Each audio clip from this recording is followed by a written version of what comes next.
Heureuse de vous savoir nombreux à suivre cette édition d'information sur BSC TV. Mesdames, Messieurs, voici l'essentiel, le titre. Présentation ce mardi 20 juin du livre blanc produit par le gouvernement congolais sur le phénomène Kamina Sampou dans l'espace kassaïen par la ministre congolaise de droits humains, Marie-Ange Mossébécois, devant le Conseil de droits de l'homme à Genève. C'est ce qu'a annoncé le porte-parole du gouvernement, Lambert Mendo Malanga, au cours d'une rencontre avec la presse ce mardi. Et puis, célébration ce mardi 20 juin de la journée mondiale des réfugiés sous le thème « Les réfugiés sont des gens comme vous et moi qui ont été forcés à fuir leur foyer, soyez solidaires avec les réfugiés. » Cette commémoration est non seulement une façon de rendre hommage à plus de 65 millions de personnes qui ont été obligées à fuir les guerres, les persécutions et les violences, mais également une opportunité de saluer les communautés et les populations qui les accueillent chez eux.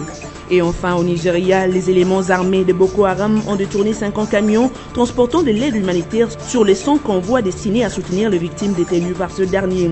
Une situation qui pousse le gouvernement nigérian et le programme alimentaire mondial à multiplier leurs efforts, tant dans la mobilisation de ressources humaines que dans la sécurisation de hangars abritant les vivres dans leur acheminement pour venir en aide à tous ceux déplacés. La ministre congolaise de droits humains, Marie-Ange Mossébécois, a présenté ce mardi au Conseil de droits de l'homme à Genève un livre blanc produit par le gouvernement congolais sur le phénomène Kamina Sampou qui sévit dans l'espace kassaïen.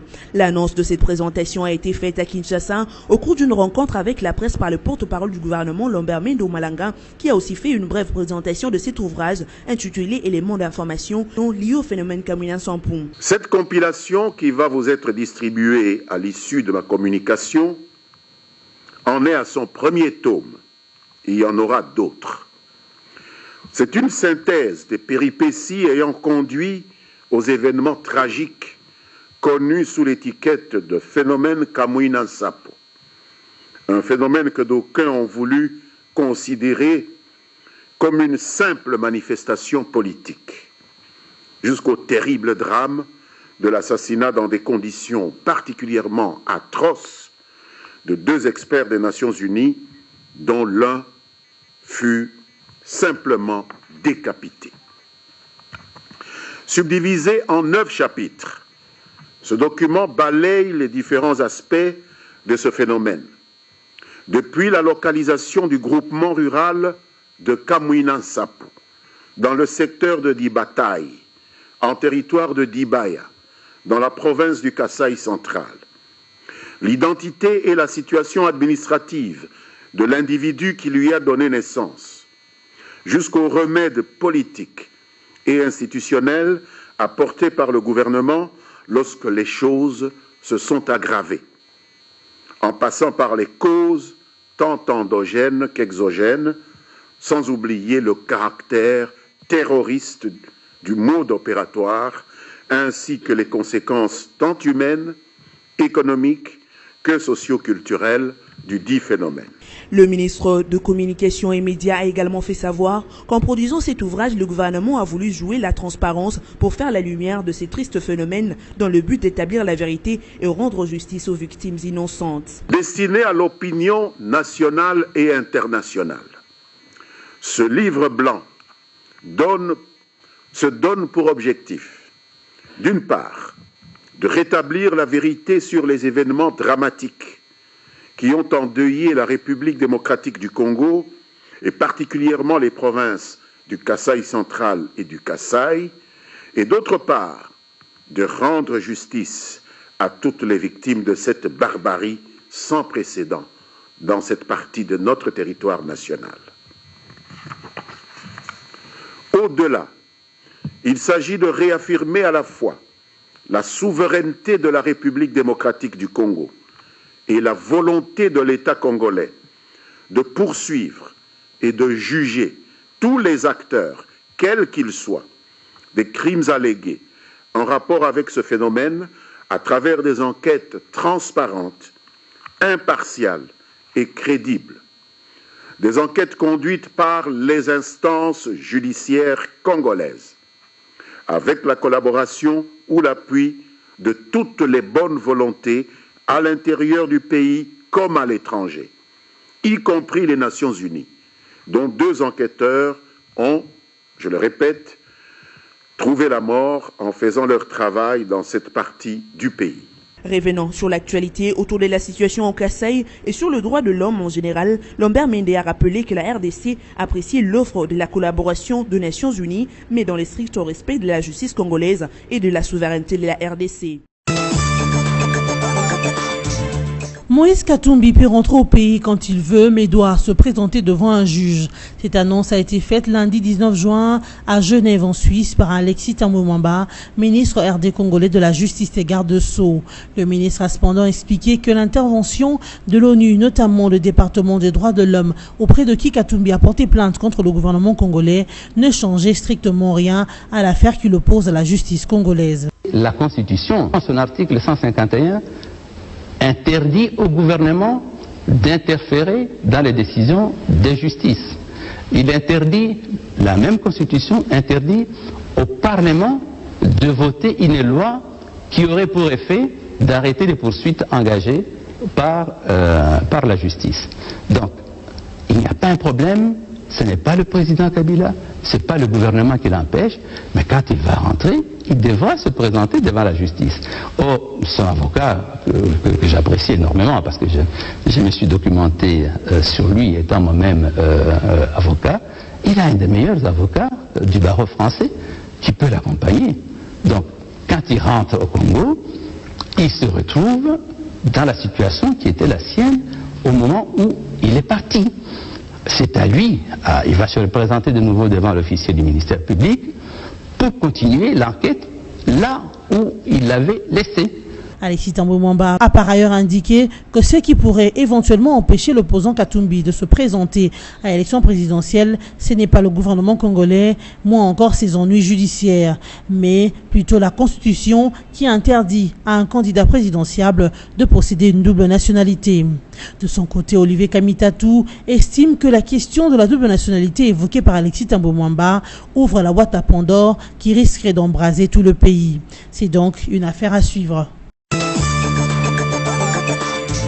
25 présumés miliciens Maïmaï ont trouvé la mort lors des affrontements qui les ont opposés durant environ 4 jours aux forces armées de la RDC à Kabasha, une localité située à plus ou moins 24 km au sud-est de la ville de Beni. En croire certaines sources, ces combats auraient également fait 3 morts et 2 blessés du côté de l'armée congolaise. Cependant, 7 autres miliciens ont été capturés, a annoncé le général Falsi Kabwe, commandant de la 34e région militaire et des opérations Sokola 1 Sud. Inquiété des exactions répétées de miliciens Maïmaï dans cette partie du sud-est de la ville de Beni, le représentant de la société civile de Beni soupçonne ces derniers de chercher à prendre à tout prix le contrôle de la localité de Kabasha en vue de s'en servir comme base arrière de ravitaillement au moment où ils seraient en train de planifier leurs assauts.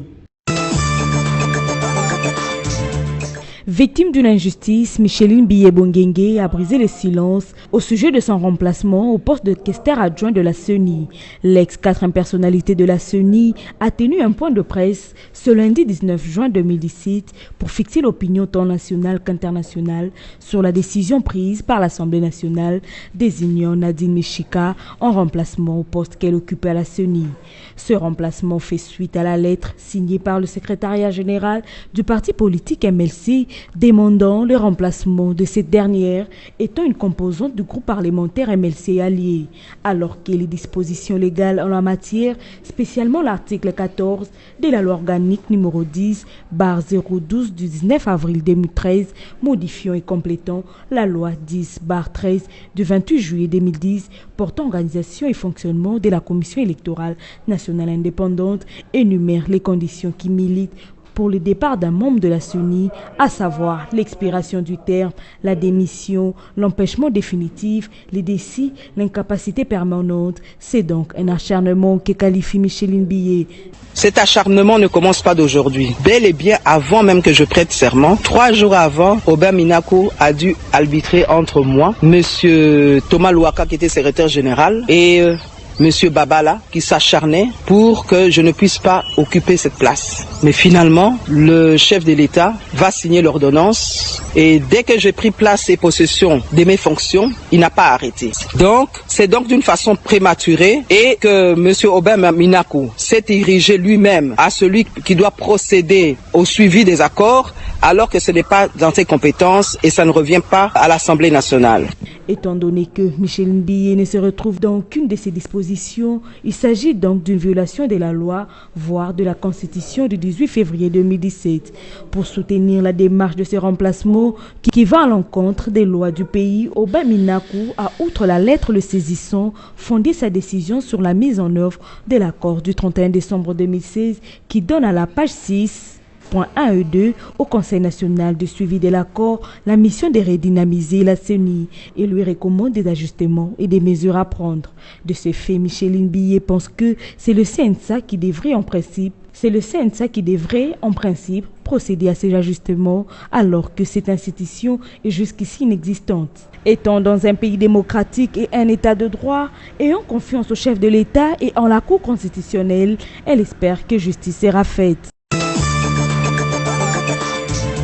Les réfugiés sont des gens comme vous et moi qui ont été forcés de fuir leur pays. Soyez solidaires avec les réfugiés. C'est sous ce thème que le monde entier célèbre la journée mondiale du réfugié, ce 20 juin 2017.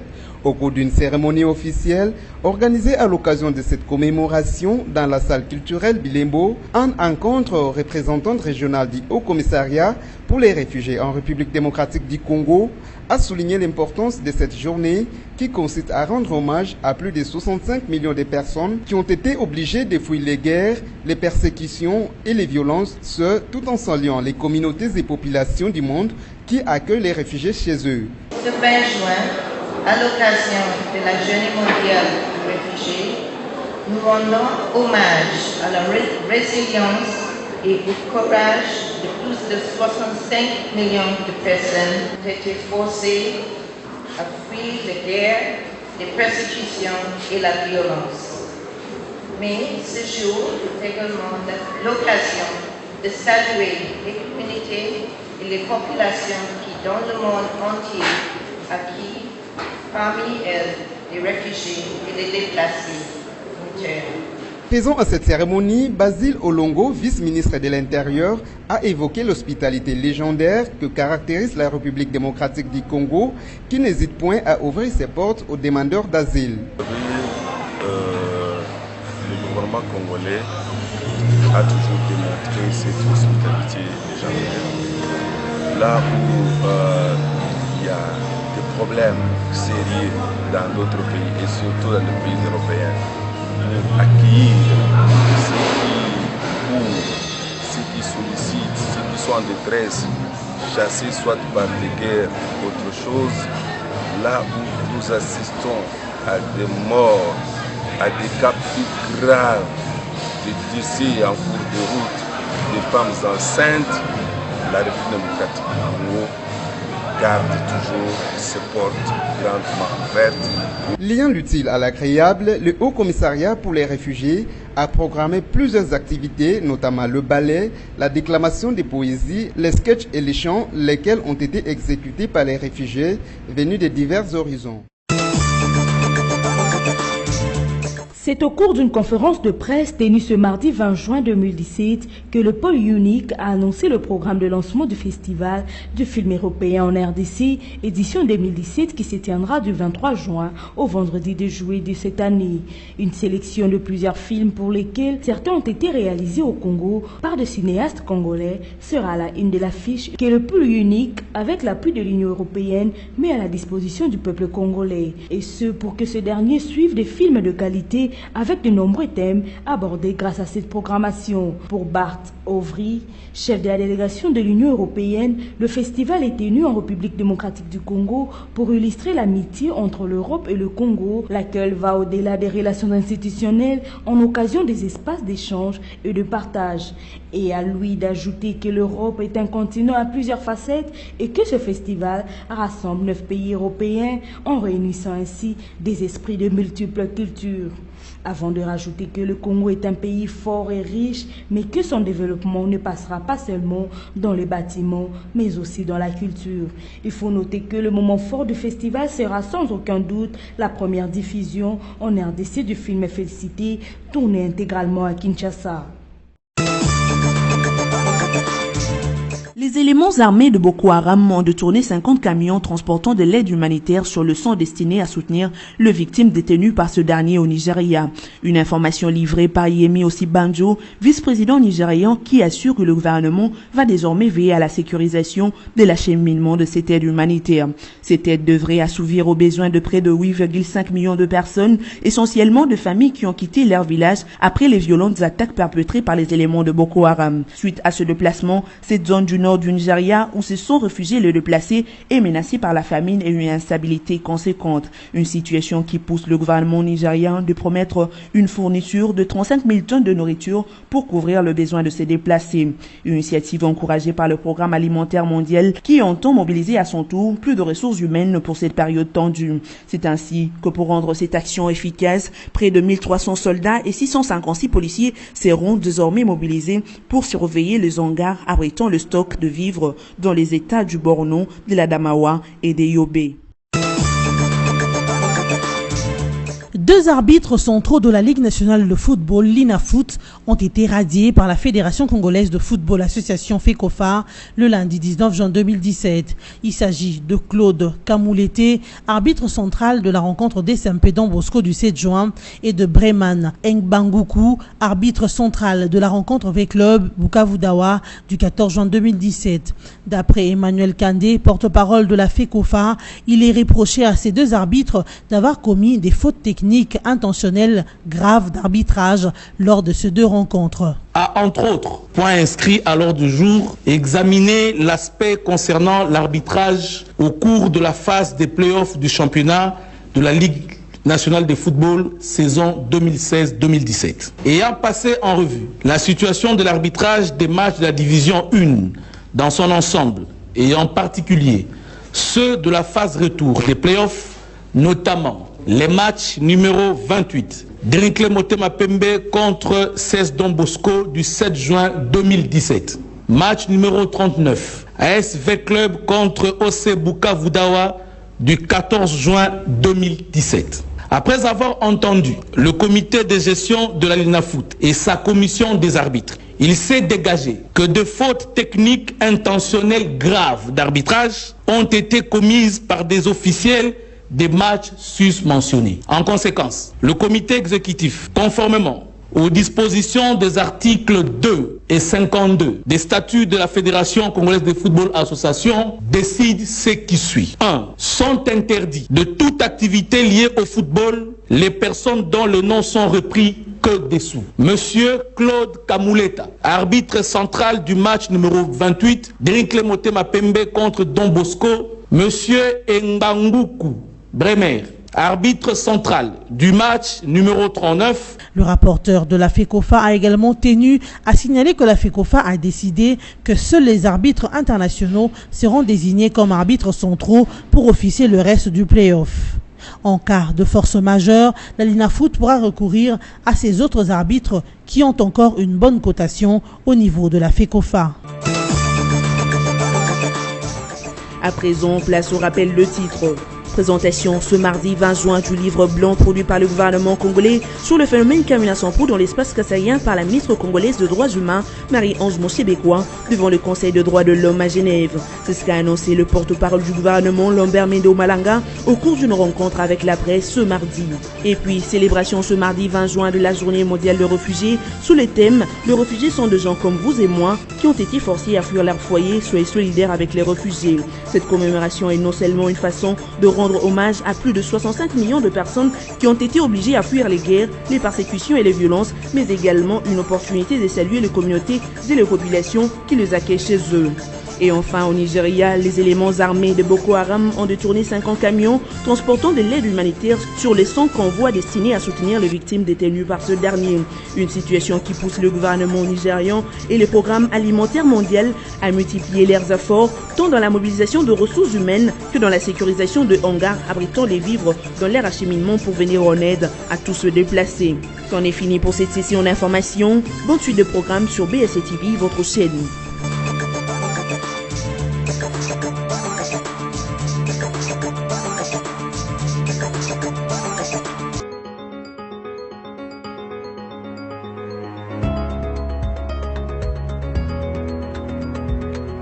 Bienvenue à la lecture de journaux parus en ligne ce mardi 20 juin 2017, sélectionné résumé pour vous sur BSC TV. L'assiègement du bureau de l'Union européenne à Kinshasa et les dossiers du retour de Moïse Katumbi au pays, tels sont les sujets analysés pour vous ce soir. Manif hier devant le siège de l'Union européenne à Kinshasa, titre forum de ZAS à sa manchette. Ils étaient de milliers, cadres et militants de la nouvelle classe politique et sociale NCPS à prendre d'assaut hier lundi 19 juin le siège de la délégation de l'Union européenne à Kinshasa. Ce pour dénoncer les mesures restrictives à l'endroit de certains officiels RD congolais.